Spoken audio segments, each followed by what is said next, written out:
हरे कृष्णा, राधे राधे। कैसे हैं आप लोग? आशा करती हूँ कि श्री हरि की कृपा आप सभी पर बनी रहे, आप सभी स्वस्थ हो, अच्छे हो। इसी कामना के साथ आज हम सुनेंगे कि सबसे अच्छा दान क्या है। वैसे तो हर व्यक्ति अपनी योग्यता के अनुसार कुछ न कुछ दान करता है, परंतु हम जो भी दान करते हैं वो हमें ईश्वर का ही दिया हुआ होता है। जैसे यदि हम कोई फल दान करते हैं तो वो हमें ईश्वर ने ही प्रदान किया है। उसके अलावा हम क्या और किस प्रकार से दान कर सकते हैं, आज इस कहानी के माध्यम से मैं आपको वही बताऊंगी। तो आइए ज़्यादा देरी ना करते हुए मन में श्री हरि का ध्यान करते हुए कहानी को सुनते हैं। यदि आप कहानी को पूरा सुनेंगे तो कहानी आपको समझ आएगी। यदि बीच में आप वीडियो स्किप कर देते हैं तो आपको कहानी नहीं समझ आएगी। इसीलिए कहानी को पूरा सुनिए, क्योंकि अधूरा ज्ञान किसी काम का नहीं है। तो चलिए सुनते हैं। काशीपुर गांव में एक हरिया नाम का एक आदमी रहा करता था, जो कि लकड़ी काटकर अपना जीवन यापन करता था। वह अपनी पत्नी के साथ रहता था, जलाऊ के लिए लकड़ी काटता था और उसी को बेचकर वह कमाई करता था, और कमाई करने से उसे प्राप्त पैसे नहीं मिलते थे। वह भोजन कपड़ों की हमेशा ही कमी रहती थी, क्योंकि वह इतने पैसे नहीं कमा पाता था। एक दिन हरिया की पत्नी ने उनसे कहा, कितने ही दिन देख लो यही कमाई रहेगी। सभी तीज त्योहार निकल जाते हैं, परंतु हमारे यहाँ कोई भी कपड़े नहीं आते। इस जलाऊ लकड़ी को काटने और बेचने की बजाय तुम शहर जाकर कोई काम क्यों नहीं करते? जलाऊ लकड़ी का मतलब होता है जलाने वाला लकड़ी। कितने सालों तक हम ऐसे ही जीवन यापन करेंगे? यह सुनकर हरिया बोला, देखो मैं हमेशा तुम्हारी बात सुनता हूँ, कितनी बार तुमको बताना पड़ा। मैं इस गांव को नहीं छोड़ सकता। शहर में यहाँ की तरह शांति नहीं है। मैं नहीं चाहता कि अगली बार हमारे बीच यह बात निकले और किसी बात को लेकर अनबन हो। यह सुनकर उसकी पत्नी बोली, अब मैं क्या करूँ? मैं भी यह उस पाप की वजह से ही तुमसे बंधी हूँ। ठीक है, खाना बन गया है, खाओ और जाओ। गुस्से में हरिया की पत्नी ने कहा। भोजन के बाद हरिया लकड़ी काटने चला जाता है। आज वह लकड़ी ढूंढते ढूंढते काफ़ी दूर निकल आया था। वह सोचने लगा, आज तो मैं बहुत दूर चला आया हूँ। मुझे एक बड़ा पेड़ चाहिए, लेकिन मुझे एक भी नहीं मिला। वहाँ एक पेड़ है पर काफ़ी छोटा है, इससे मेरा क्या होगा? ठीक है, आज के लिए इससे ही काम चलाना पड़ेगा। वह एक पेड़ काटता है और अपने सर पर जलाऊ लकड़ी का एक गट्ठा रखता है और उस लकड़ी को बेचने के लिए जाता है। पर ये क्या, लकड़ी खरीदने वाला कोई नहीं था।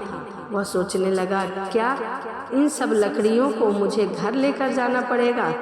इतने में ही उसे एक शास्त्री जी ने आवाज़ लगाई, सुनो लकड़ी बेचने वाले, इधर देखो, ये जलाऊ लकड़ी कितने की है? हरिया ने पूछा, महाराज आपको सारी चाहिए या फिर आधी? अगर सारी लकड़ियाँ चाहिए तो 10 रुपये में दे दूंगा। शास्त्री जी बोले, मुझे सारी चाहिए, लेकिन तुमने जो दाम कहा है उतने दाम में नहीं, मैं केवल 5 रुपये ही दे सकता हूँ। हरिया बोला, अरे महाराज, इस कीमत पर मैं नहीं दे सकता, पर वैसे मैं थक गया हूँ तो दे दूंगा। 5 रुपये दे दीजिए, पहले ही बहुत देर हो चुकी थी। आप मुझे वो 5 रुपये जल्दी से दे दीजिए और यह लकड़ी ले जाइए। मुझे घर भी जाना है और खाना भी खाना है। शास्त्री जी बोले, यह लो तुम्हारे 5 रुपये, सारी लकड़ियाँ वहाँ रख दो। वैसे तुम भूखे लग रहे हो, क्या तुम कुछ खाना चाहोगे? सब तैयार है, खाना खाओ और फिर चले जाना।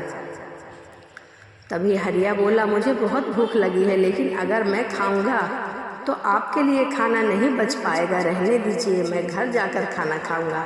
शास्त्री जी ने कहा, चिंता मत करो, तुम खाना खा लो, उसके बाद भी 10 लोग और खा सकेंगे, उतना खाना है मेरे पास।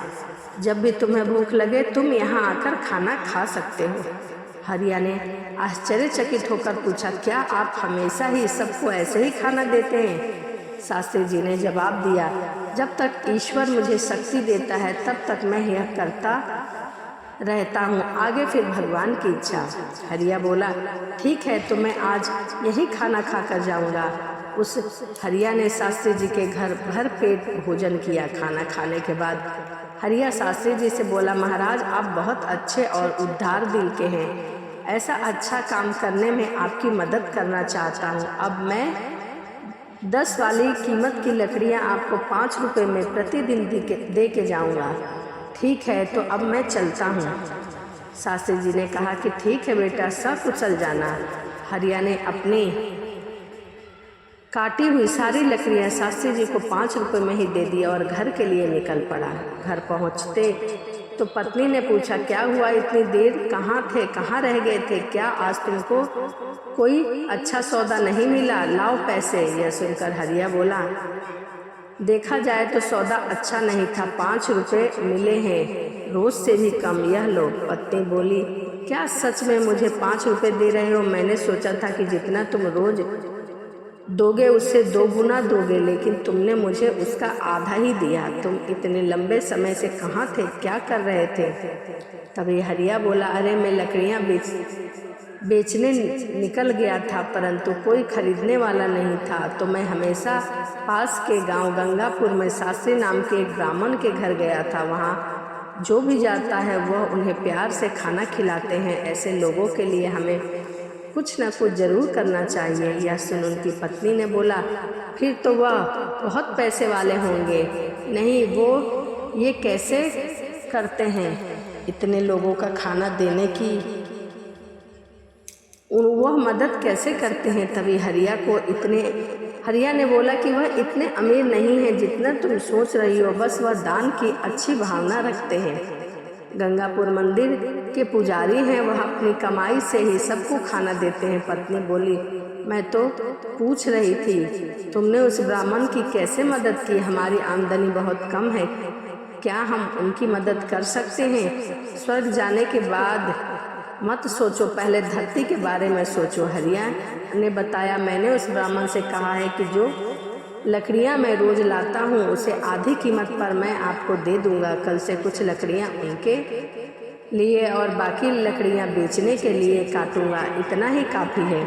पत्नी ने पूछा, लेकिन अगर तुम जलाऊ लकड़ी के 2 ढेर नहीं काट सके तो तुम ऐसे ही 5 रुपये लेकर घर वापस आ जाना। 5 रुपये में घर कैसे चलाऊं, तुम ही बताओ। हरिया बोला, जो मैंने कहा है उसे पूरा करने की पूरी कोशिश करूंगा, आगे फिर भगवान की इच्छा।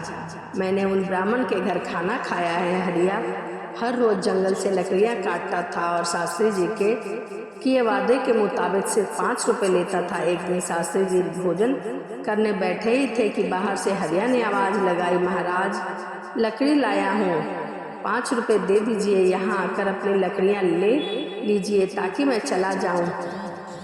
बाहर आकर शास्त्री जी बोले, देखो हरिया, मैं आज तुम्हें 5 रुपये नहीं दे सकता, तो तुम्हारी लकड़ी ले जाओ। हरिया बोला, वापस क्यों जाऊँ, मैं यही के लिए लाया हूँ, पैसे कल दे देना।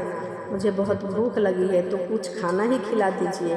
खाना तो खिला ही सकते हो ना, वैसे भी आप सभी को खिलाते हो। शास्त्री जी बोले, बहुत अच्छे हरिया, पहले अपने हाथ मुंह धो लो, तब भोजन करने की व्यवस्था करता हूँ। शास्त्री जी के घर में जाकर अपनी पत्नी को यह बात बताते हैं तो उनकी पत्नी कहती है, तुमने ऐसा वादा क्यों किया? हमारे घर में खाने के लिए कुछ नहीं बचा है सिवाय उस खाने के जो आप खाने वाले थे। हम इस समय हरिया को कैसे खिलाएंगे? पूरा खाना खत्म हो चुका है, क्या आपको यह नहीं पता?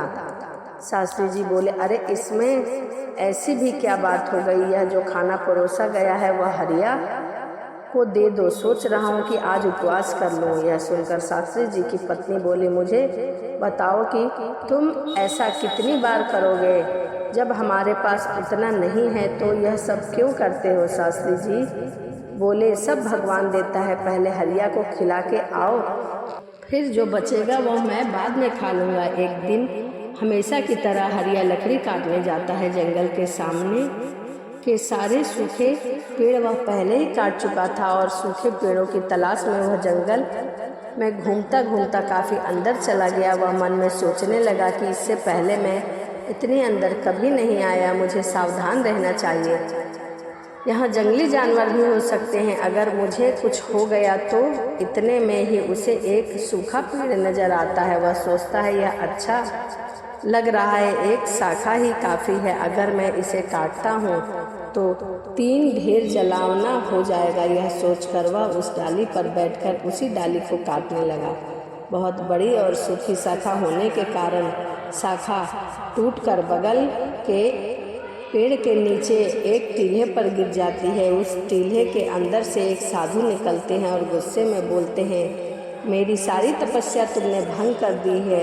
लगता है कि तुम यहाँ नए हो, मैं तुम्हें श्राप देता हूँ, तुम कुत्ते बन जाओगे। हरिया रोता हुआ बोला, अरे महाराज, मुझे नहीं पता कि आप यहाँ नीचे बैठे हैं। साधु बोले, मैं यहाँ 100 साल से तपस्या कर रहा हूँ, तुमने मेरी तपस्या भंग की है। हरिया बोला, मैं रोज पेड़ काटने आता हूँ और जलाऊं लकड़ियाँ बेचता हूँ, मैंने जानबूझकर ऐसा नहीं किया, मुझे माफ़ कर दीजिए महाराज, कृपया इस श्राप को वापस ले लीजिए। साधु बोले, मैंने क्रोध में आकर तुम्हें श्राप दिया है क्योंकि तुमने मेरी तपस्या भंग की है। अब इस श्राप को वापस लेना मेरे लिए संभव नहीं है, पर मैं तुम्हें इसका एक उपाय बताऊंगा। तुम ऐसे लोगों को ढूंढो जो सबसे अच्छा दान देते हैं। उनके खाने के बाद अगर उनके खाने में कोई भी दान बच जाता है तो उसे खाकर तुम इस श्राप से मुक्त हो जाओगे। अगर तुम अपने अभी के रंग से पूरी तरह से सफ़ेद हो जाते हो तो तुम इस श्राप से मुक्त हो जाओगे। हरिया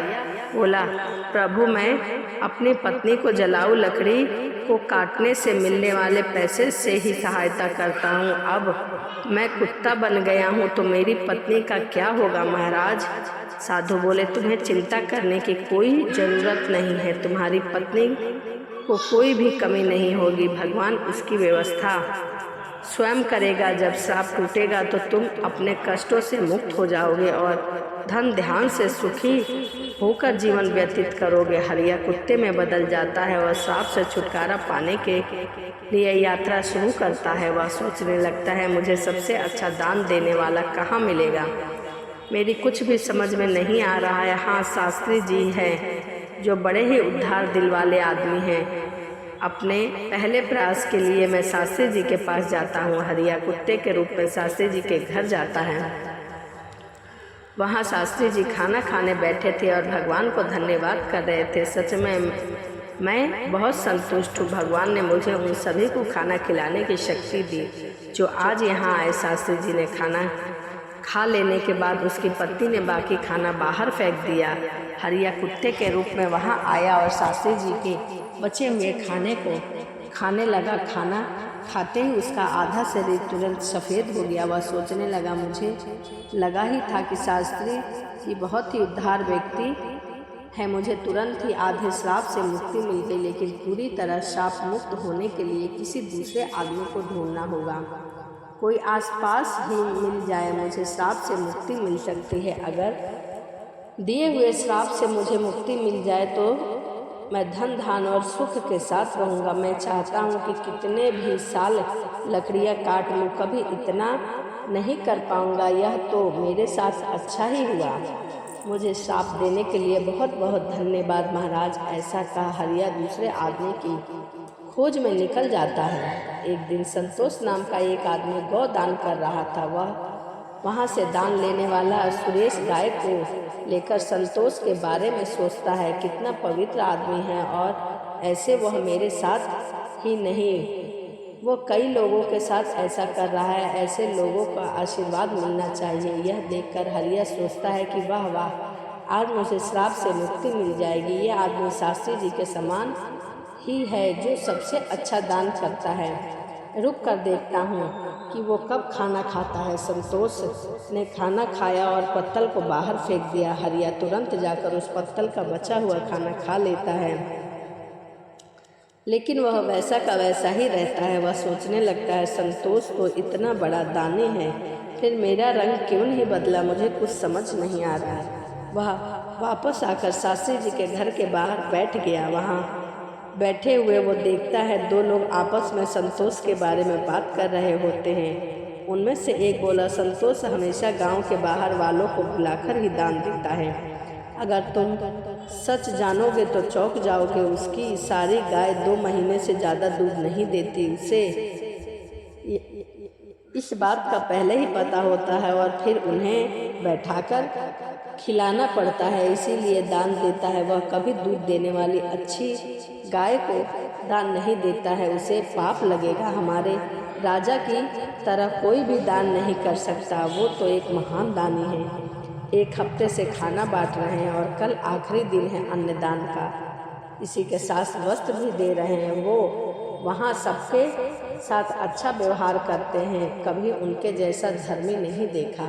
इतने में ही दूसरा व्यक्ति बोला, अरे ये तो कुछ भी नहीं है। उन्होंने हमारे लिए अच्छी सड़कें बनवाई, हर जगह कुएं तालाब खुदवाए और उन्होंने बहुत से अच्छे कार्य किए। ऐसे धर्मी लोग कहाँ मिलते हैं। मैं जिस दूसरे आदमी को ढूंढ रहा था, अवश्य ही वह राजा है, ऐसा हरिया ने सोचा। अगले दिन हरिया राजा के महल में जा पहुंचा, जहां राजा सबको दान दे रहे थे। राजा के खाने के बाद सैनिक उस पत्तल को बाहर फेंक देते हैं, जिससे राजा के खाए हुए खाने को हरिया देखकर खा लेता है। पत्तल में खाने के बाद उसका रंग फिर से नहीं बदलता। वह सोचने लगता है, राजा तो इतना बड़ा दानी है, फिर भी मेरा रंग नहीं बदला। वह बहुत आश्चर्य में होता है। श्राप तो दूसरी तरह का लग रहा है, मुझे तुरंत उस ऋषि के पास जाना चाहिए। उसने मुझे यह कैसा श्राप दिया है। वह सीधा उस ऋषि के पास पहुंचते हैं। उसके आधे बदले हुए रंग को देखकर ऋषि उनसे कहते हैं, ऐसा लगता है कि तुम्हें अभी तक केवल एक ही आदमी मिला है, तुम्हारा केवल आधा रंग ही बदला है, क्या तुम्हें और कोई नहीं मिला। इस पर कुत्ते ने ऋषि को बताया, सांप मिले हुए बहुत दिन हो गए, शास्त्री का खाना खाकर मैं आधा सफ़ेद हो गया। इसके बाद मैंने उनसे भी ज़्यादा दान करने वाले लोगों के यहाँ खाना खाया, परंतु कोई फ़ायदा नहीं हुआ महाराज जी। इसके अलावा शहर के जो राजा थे वह बहुत धर्मी थे। 1 हफ्ते तक उन्होंने सबको खाना और कपड़े दिए हैं। धर्मपरायण आदमी द्वारा खाया हुआ खाने के बाद भी मैं श्राप मुक्त नहीं हुआ। इसमें कुछ तो रहस्य है महाराज, मुझे समझ नहीं आ रहा, कृपया आप बताइए महाराज। ऋषि बोले, तुमने जितने को भी देखा उसमें से संतोष द्वारा दिया गया दान सच्चा दान नहीं था। वह ऐसी चीज़ दे रहा था जिसकी किसी को ज़रूरत नहीं थी। अगर उसे उसकी ज़रूरत होती तो वह उन्हें दान नहीं करता। ऐसा ही राजा जो कुछ भी दान उसे दान नहीं माना जाएगा, क्योंकि राजा खुद की कमाई हुई रुपए से दान नहीं कर रहा, वह तो दूसरों का पैसा खर्च कर रहा है। कल के दान में भोजन और वस्त्र आपके द्वारा कर के रूप में ही दिए गए हैं, इसीलिए कल जो भी दान उसने किए उसे दान नहीं माना जाएगा। यह लोगों का ही पैसा है और लोगों पर ही खर्च किया जा रहा है, समझ रहे हो तुम। इसमें राजा का दान कहाँ है। इसीलिए राजा ने जो भी भोजन खाया तुम्हें सांप से मुक्ति नहीं मिला। देखो, सही दान शास्त्री जी का है। उन्होंने भूखे को खाना दिया, भले ही उन्होंने खुद खाना नहीं खाया, इसीलिए उनका दान सबसे उत्तम और अच्छा है। कुछ और प्रयास करो, तुम सांप से मुक्त हो जाओगे। तुम हरिया उदास मन से वहाँ से चला आया। चलते चलते उसे रास्ते में बहुत तेज से प्यास लग गई थी और भूख भी लगी थी। अच्छा होगा कि पास में ही कहीं खाना मिल जाता। वहाँ पास में उसे एक वृद्ध आदमी घड़े में पानी ले जाता हुआ दिखाई दिया। वह बूढ़ा आदमी रोज घड़े में पानी लाता और गर्मी में रास्ते से गुजरने वालों के लिए पानी रख देता। उस बूढ़े आदमी की उम्र 90 साल से अधिक लग रही थी। पानी के घड़े रखने के बाद वह बूढ़ा आदमी जो खाना लाया था उसे निकाल कर खाने लगा। बूढ़ा हरिया आदमी के पास बैठ जाता है। बूढ़ा आदमी अपने खाने में से कुछ लेता है और हरिया को देता है। हरिया उसे खा लेता है और सांप से मुक्ति पाकर एक आदमी बन जाता है। उसने बूढ़े आदमी को धन्यवाद किया और वापस लौट आया। तो यह हरिया और दान की कहानी थी। इस कहानी से हमें यही सीख मिलती है कि हमें किस प्रकार का दान करना चाहिए और सच्चे मन से करना चाहिए, और दान उसी को देना चाहिए जिसको ज़रूरत हो, और दान हमेशा अपनी मेहनत की कमाई के पैसे से देनी चाहिए। तो चलिए इसी के साथ वीडियो को समाप्त करते हैं और मिलते हैं अगली वीडियो में। वीडियो आपको कैसी लगी कमेंट करके ज़रूर बताइएगा। तो चलिए मिलते हैं अगली वीडियो में। राधे राधे, जय श्रीमन नारायण, हरे कृष्णा।